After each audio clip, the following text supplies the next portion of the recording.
Baik, Assalamualaikum warahmatullahi wabarakatuh. Yang terhormat kepada dosen pengampu perekonomian Indonesia, yakni Bapak Farid Eliansa, SEMM, CIKNR. Kami di sini dari kelompok 12 yang beranggotakan 2 orang, yakni dari Mbak Rani Dewi Sunayati dan saya sendiri Rifki Firdaus. Nah, di sini poin yang akan kami singgung, poin yang akan kami bahas adalah terkait yang pertama, demografi dan pembangunan perekonomian Indonesia. Dan yang kedua adalah angkatan kerja dan kemiskinan. Yang terakhir yakni terkait tenaga kerja di era 5.0. Pembahasan terkait demografi. Perlu kita tahu bahwa demografi ini adalah sebuah data yang sangat penting dalam pengambilan kebijakan pemerintah. Dalam hal ini, pemerintah biasanya menggunakan demografi untuk perencanaan kebijakan-kebijakan sampai pembagian sumber dayanya. Nah, dan pengertian demografi ini sangat berkaitan erat dengan penentuan pasar. Misalnya nih, sebuah perusahaan produsen mobil mewah dan ingin menjangkau pasar di suatu negara, tentu perlu mengetahui tingkat pendapatan masyarakat negara tersebut, bukan? Nah, dengan menggunakan data demografi, maka perusahaan dapat menentukan pasar yang potensial disasar sesuai segmentasi produk ataupun jasa mereka seperti itu. Nah, berbicara terkait 3 cakupan demografi. Di sini ada 3 cakupan yang mungkin akan saya jelaskan sedikit ya teman-teman. Nah, yang pertama ya, ini adalah transisi demografi, di mana terbagi menjadi 3 fase teman-teman, yang berlangsung selama 1 abad, yakni fase pratransisi, fase transisi, dan fase transisi akhir. Nah, tahap pertama ini disebut sebagai fase pratransisi, di mana fase ini muncul sebelum terjadinya modernisasi ekonomi, teman-teman. Setiap negara mengalami laju pertumbuhan penduduk yang stabil dan sangat lambat selama berabad-abad. Nah, adapun penyebabnya adalah angka kelahiran dan kematian tinggi karena kematiannya itu tinggi karena produksi tidak terkendalikan. Tidak terkendali seperti itu. Daya tahan tubuh dan daya tahan tubuh rendah, wabah, teknologi rendah, dan sebagainya. Sedangkan fase kedua, yakni fase transisi, di mana pada tahap kedua ini adalah terdapat 3 masa, diantaranya permulaan transisi, pertengahan transisi, dan juga akhir transisi.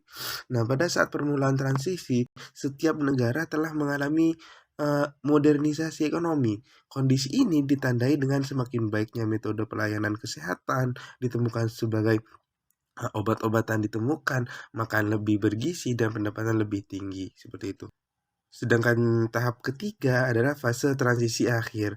Nah, tahap ketiga ini, fase transisi akhir, selama fase perkembangan ini, modernasi telah terjadi, tingkatan kematian menurun, dan hal ini adalah awal dari penurunan tingkat kelahiran dikarenakan banyak perubahan sosial yang terjadi selama yang periode ini yang berkontribusi pada penurunan tingkat kelahiran dan kematian. Nah, cakupan yang kedua adalah hubungan antara demografi dan pembangunan ekonomi, di mana terdapat 2 asumsi mengenai permasalahan penduduk dengan pembangunan ekonomi, yakni asumsi positif dan asumsi negatif. Kaum optimis atau bisa disebut juga tadi dengan asumsi positif berpandangan bahwa pembangunan ekonomi sangat erat hubungannya dengan variabel demografi seperti itu. Sedangkan kaum pesimis ataupun juga asumsi negatif memandang bahwa penduduk justru menimbulkan suatu masalah bagi pembangunan. Hal ini karena bila jumlah penduduk sangat besar, maka tentunya akan menyulitkan dalam menyediakan kebutuhan, diantaranya makan, pakaian, pekerjaan, dan pendidikan, serta yang lainnya.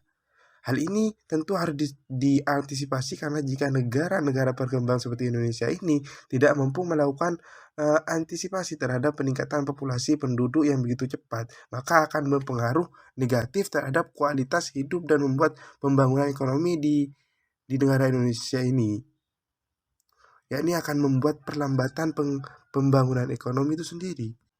Dan sedangkan faktor-faktor yang mengaruhi pembangunan ekonomi di sini terdapat SDA seperti sumber daya alam, SDM sumber daya manusia, teknologi, modal, infrastruktur, keadaan politik, dan juga sosial budaya.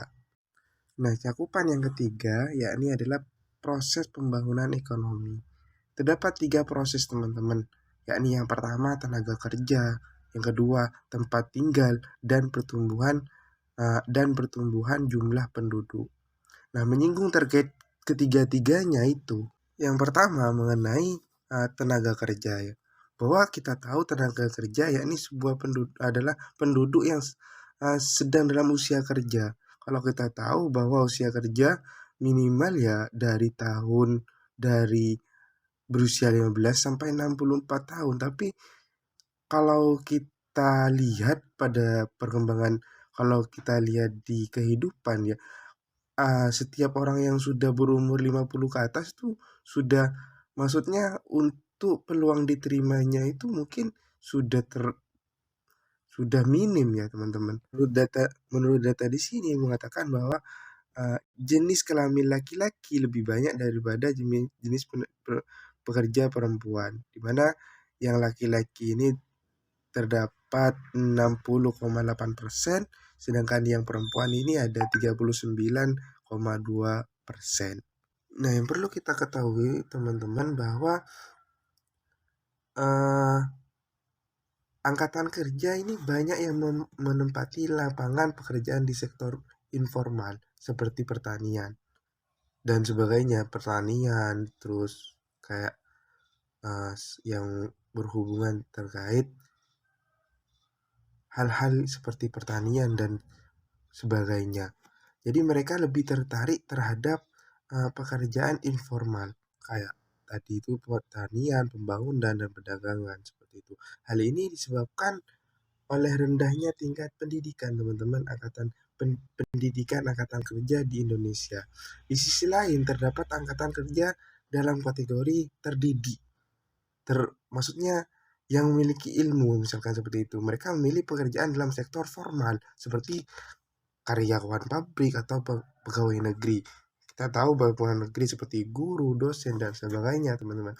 Namun, masalahnya, kapasitas penerimaan pekerjaan di sektor formal ini bersifat terbatas, sehingga para calon tenaga kerja harus menganggur seperti itu. Mereka harus menganggur dan masih berstatus mencari pekerjaan. Nah, di sini para penganggur inilah yang menjadi beban pembangunan ekonomi, teman-teman. Mereka seharusnya sudah dapat menghasilkan sesuatu, menghasilkan uang, tapi mereka tetap bergantung kepada penghasilan orang tuanya.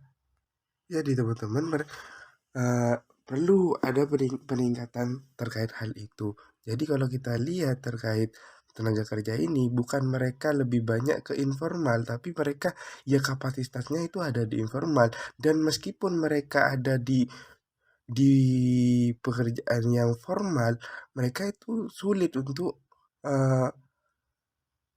masuk seperti itu. Jadi ya itu tadi ada pembagian kapasitas dan juga sering adanya seperti tadi adanya keterbatasan seperti itu. Sedangkan poin yang kedua uh, yakni tempat tinggal. Ketika kita berbicara tentang tempat tinggal, teman-teman, dalam hal ini tempat tinggal itu dibagi menjadi dua, yakni kota dan desa.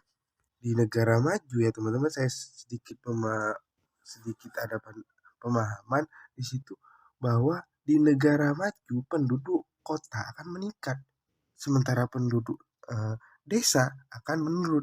Nah, sedangkan di Indonesia kita tahu adalah negara berkembang, persentase penduduk kota mengalami peningkatan yang disebabkan oleh adanya urbanisasi. Kalau kita menyinggung terkait urbanisasi, mungkin teman-teman ada tahu ya terkait urbanisasi. Urbanisasi adalah sebuah perpindahan penduduk dari desa ke kota seperti itu. Kalau kita bahas dari KBBI ada dua pengertian. Yang pertama adalah perpindahan dari desa ke kota, yang kedua adalah perpindahan suasana dari suasana desa ke suasana kota seperti itu. Jadi desanya tetap, cuman suasananya yang beda seperti itu. Nah, akibat adanya urbanisasi tersebut berdampak pada perubahan sektor angkatan kerja seperti itu. Dan juga perubahan dari desa menjadi kota ini juga menimbulkan suatu masalah, di mana penduduk desa dengan tingkat pendidikan yang misalkan masih belum tahu, rendah, belum tahu terkait teknologi untuk menghadapi industrialisasi, menghadapi kecanggihan teknologi saat ini seperti itu. Dan mungkin lahan pertanian yang semakin berkurang mengakibatkan penduduk menjadi kehilangan pekerjaan. Seperti tujuan akhir yang diterima adalah pengangguran yang akan menjadikan masalah sosial kembali. Sedangkan yang ketiga yakni proses demografi ketiga, yakni pertumbuhan jumlah penduduk dipengaruhi oleh ketimpangan antara angka kelahiran, angka kematian, dan migrasi seperti itu. Angka kelahiran menyebabkan jumlah penduduk meningkat. Sebaliknya, angka kematian menyebabkan jumlah penduduk menurun. Sedangkan di Indonesia ini kondisi penduduk mengalami ketimpangan, teman-teman. Angka kelahiran tinggi, sedangkan angka kematian turun seperti itu. Jadi ya alhamdulillah sebenarnya sih yang angka kematian ini turun, akan tetapi ketika banyak di negara berkembang ya teman-teman, ketika yang lahir itu banyak, mau tidak mau yang mati itu harus banyak seperti itu. Biar apa? Biar stabil seperti itu. Selanjutnya, berdasarkan sensus penduduk tahun 2020, penduduk Indonesia berjumlah sebanyak 270,20 juta jiwa. Indonesia menempati posisi keempat jumlah penduduk terbesar di dunia. Dalam hal ini dapat dikatakan populasi penduduk yang cukup banyak dapat menjadi modal pembangunan, tetapi juga dapat menjadi beban pembangunan.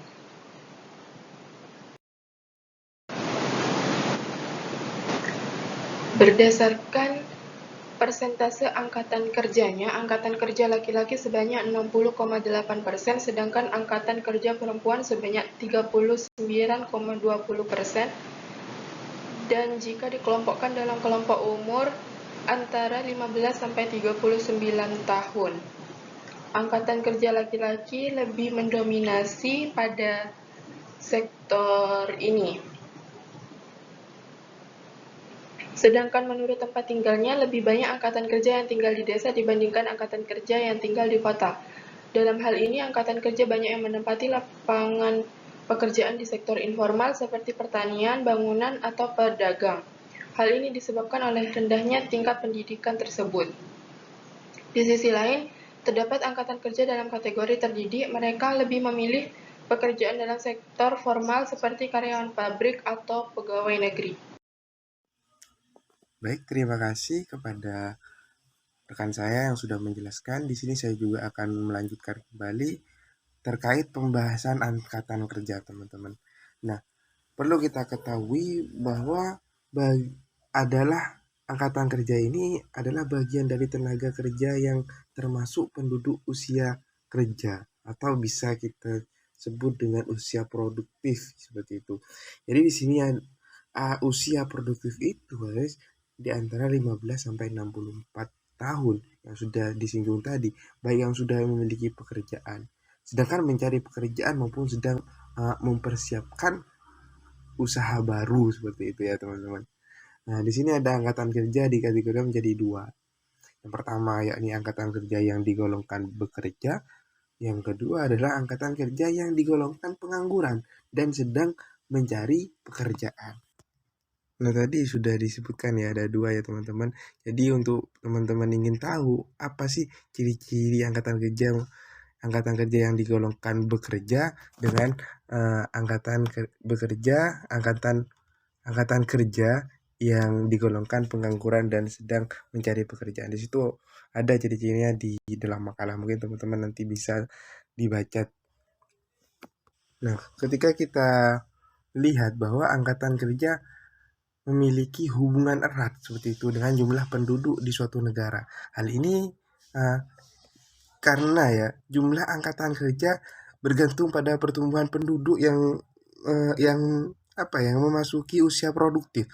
Sedangkan adapun potensi usia produktif ini tadi sudah dijelaskan, yakni pada 15 tahun sampai 64 tahun terhadap total populasi pada tahun 2020. Di sini datanya mencapai 70,72%. Sedangkan persentase penduduk usia non-produktif, yakni dari misalkan dari usia 0 sampai 14 tahun dan 16 tahun ke atas mencapai 29,28%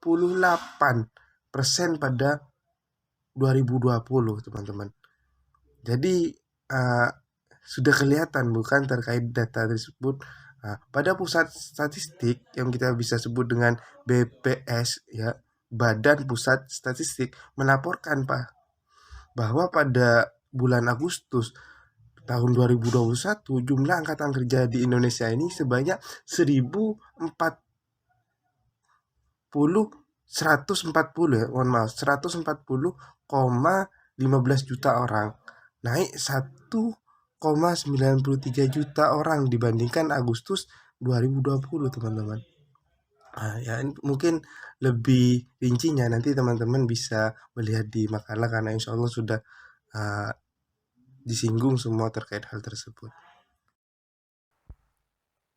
Baik, selanjutnya saya akan menjelaskan tentang kemiskinan. Kemiskinan menurut Bapenas adalah kondisi ketika seseorang atau sekelompok orang tidak mampu memenuhi hak-hak dasarnya untuk mempertahankan dan mengembangkan kehidupan yang bermartabat. Hak-hak dasar diantaranya terpenuhinya kebutuhan pangan, kesehatan, pendidikan, pekerjaan, perumahan, air bersih, pertanahan, sumber daya alam, dan lingkungan hidup. Rasa aman dari perlakuan atau ancaman tindakan kekerasan, ancaman untuk dari berbagai pihak, kemudian hak untuk berpartisipasi dalam kehidupan sosial politik. Persentase untuk perhitungan penduduk miskin di suatu provinsi dapat dihitung dengan cara persentase PMP sama dengan PMP per PP. Yang dimaksud persentase PMP di sini adalah persentase penduduk miskin di suatu provinsi, kemudian PMP adalah jumlah penduduk miskin di suatu provinsi, PP adalah jumlah penduduk di provinsi tersebut. Kemiskinan dan tenaga kerja memiliki keterkaitan, yaitu kemiskinan dapat diukur melalui pengelompokan daerah tenaga kerja, jenis kelamin, tingkat pendidikan, status tenaga kerja, upah pendapatan tenaga kerja, serta lapangan pekerjaan.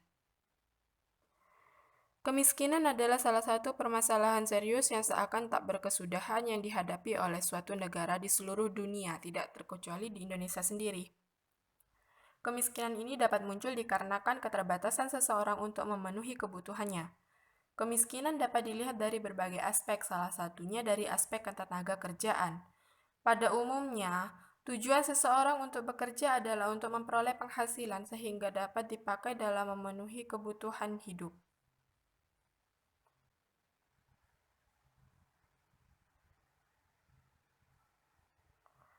Oleh karena itu, pemerintah sangat gencar dalam peningkatan angka tingkat partisipasi angkatan kerja atau TPAK.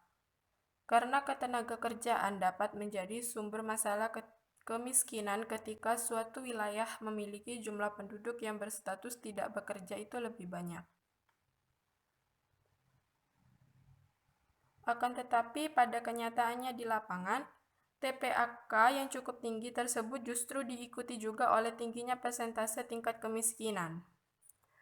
Dalam hal ini tidak sejalan dengan teori yang ada karena Rountree pada tahun 1918 mengemukakan ketenaga kerjaan dipercaya menjadi jalan keluar terbaik dari situasi kemiskinan tersebut.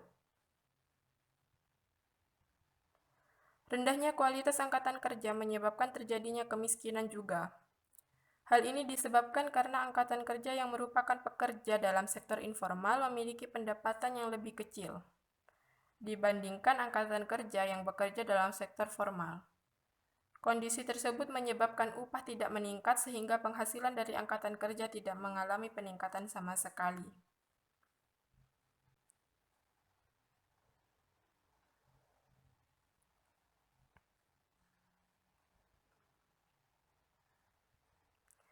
Jadi berdasarkan dari beberapa pengertian, kemiskinan adalah masalah multidimensi yang mencakup banyak aspek dan kehidupan manusia yang disebabkan berbagai keterbatasan kemampuan manusia, termasuk dalam hal pekerjaan. Kemiskinan dapat muncul juga karena adanya kesenjangan antara kesediaan sumber daya utama dengan kemampuan individu atau rumah tangga untuk memenuhi kebutuhan dasar. Untuk mengukur kemiskinan, BPS memakai kemampuan untuk memenuhi kebutuhan dasar. Dengan pendekatan ini, penduduk miskin adalah penduduk yang mempunyai rata-rata pengeluaran per kapita per bulan di bawah garis kemiskinan atau GK. Dihitung dengan GK sama dengan GKM plus GKNM. Yang dimaksud adalah GK di sini adalah penjumlahan dari garis kemiskinan makanan. Dan GKNM adalah garis kemiskinan non-makanan. Patokannya berdasarkan bila garis kemiskinan makanan atau GKM adalah jumlah dari nilai pengeluaran kebutuhan minimum makanan yang disetarakan dengan 2100 kilokalori per kapita per hari.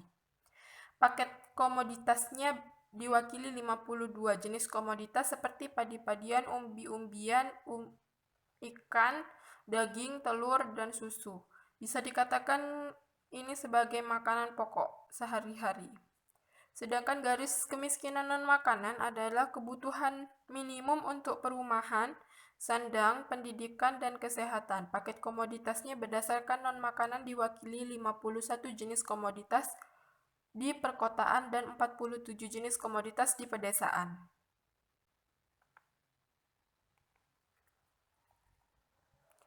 Kelompok penduduk miskin yang berada di masyarakat pedesaan dan perkotaan umumnya berprofesi sebagai petani, petani garam, pedagang kecil, nelayan, pengrajin buruh, pedagang kaki lima, pedagang asongan, pemulung, gelandangan, dan pengemis, serta pengangguran.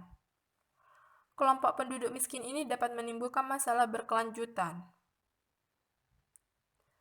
Umumnya, penduduk yang tergolong miskin adalah golongan residual, yaitu kelompok yang masyarakatnya belum tersentuh sama sekali oleh berbagai program pemerintah yang terfokus secara khusus melalui IDT, tetapi secara umum sudah melalui PKT, program bina masyarakat, program peningkatan pendapatan petani dan nelayan, NKKBS, KUD, PKK di desa, dan lainnya. Golongan ini termasuk sulit disentuh karena kualitas SDM-nya yang rendah sehingga manfaat fasilitas tersebut kurang, termasuk faktor-faktor produksinya. Kemudian, kriteria lain tentang penduduk miskin jika ditinjau dari implementasi program pengembangan kecamatannya atau PPK, menurut BKKBN, paling tidak memenuhi 6 kriteria diantaranya rumah layak huni. Yang dimaksud adalah milik sendiri atau bukan milik sendiri. Kemudian akses bersih dan sanitasi, pendapatan dikonversi dengan pengeluaran, kepemilikan aset, frekuensi makanan. Dalam hal ini dapat makan lebih dari 2 kali sehari dan kualitas gizi makanan yang cukup. Kemudian dalam setahun dapat membeli minimal 1 pasang pakaian baru.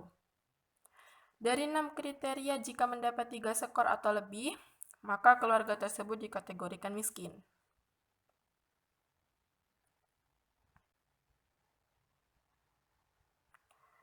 Oleh karena itu, komitmen dan konsistensi pemerintah dalam meningkatkan pertumbuhan ekonomi dengan cara-cara yang adil tanpa mengecualikan masyarakat miskin akan meningkatkan keterpaduan sosial dengan politik yang didasari oleh hak-hak manusia, non-diskriminasi, dan memberikan perlindungan kepada masyarakat yang kurang beruntung.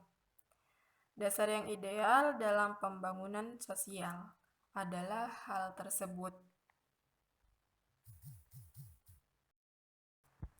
Kemudian penjelasan selanjutnya adalah mengenai tenaga kerja di era industri 5.0. Industri 5.0 biasa kita kenal dengan era society 5.0 atau 5.0. Industri 5.0 di sini adalah suatu konsep yang berarti bahwa teknologi dan manusia akan hidup berdampingan dalam rangka meningkatkan kualitas taraf hidup manusia secara berkelanjutan. Tujuan dari era industri 5.0 ini adalah untuk mewujudkan masyarakat menjadi orang yang dapat menikmati hidup secara maksimal. Tenaga kerja di Indonesia membutuhkan keahlian utama dalam menghadapi industri 5.0 ini. Tidak hanya kemampuan-kemampuan dasar, tetapi harus memiliki kemampuan lebih, seperti memiliki keterampilan informasi, media, dan teknologi, mencakup literasi media, keaksaraan visual, literasi multikultural, kesadaran global, dan literasi teknologi. Kemudian tenaga kerja saat ini harus melek terhadap teknologi juga, karena dituntut untuk memiliki keterampilan belajar dan berinovasi yang mencakup kreativitas dan keingintahuan, problem solving, dan pengambilan resiko. Kemudian keterampilan dalam hidup dan belajar seperti memiliki jiwa kepemimpinan, bertanggung jawab, memiliki nilai etika dan moral, produktivitas, akuntabilitas, fleksibilitas, adaptasi sosial, dan lintas budaya. Kemudian ada inisiatif dan mengarahkan diri secara mandiri. Kemudian memiliki kemampuan dalam berkomunikasi yang efektif, seperti mampu bekerja dalam tim dan berkolaborasi, memiliki tanggung jawab pribadi dan sosial, dalam berkomunikasi harus interaktif, serta memiliki orientasi nasional dan global. Akan tetapi, permasalahan yang baru muncul di sini. Ancaman pengangguran dikarenakan kemajuan teknologi seringkali mengenai pekerja dengan kategori pendidikan dan keterampilan yang rendah.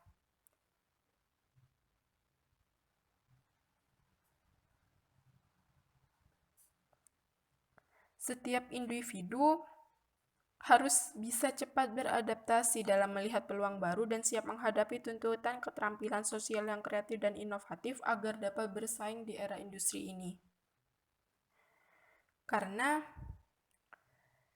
pada dasarnya sistem teknologi secanggih apapun atau sistem otomatisasi produksi sebagai alat bantu ini tidak akan pernah menggantikan peran manusia secara menyeluruh. Tetapi di masa perkembangan teknologi industri 5.0 ini, lapangan pekerjaan ikut bertransformasi.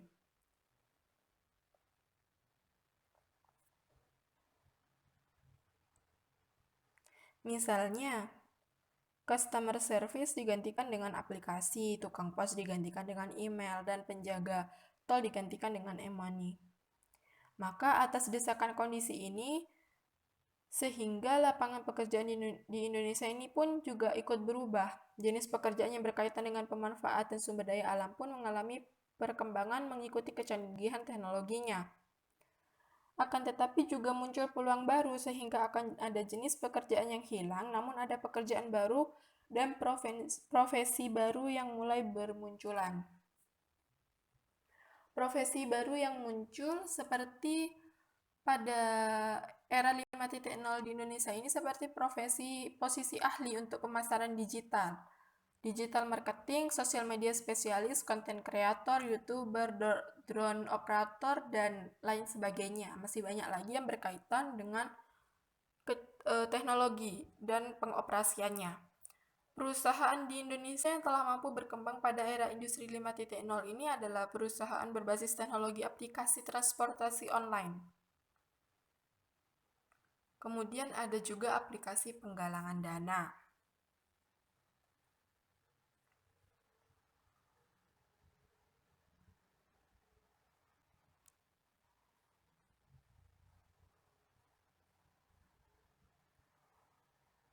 Transformasi digital menghasilkan nilai-nilai baru dan menjadi pilar kebijakan industri di banyak negara.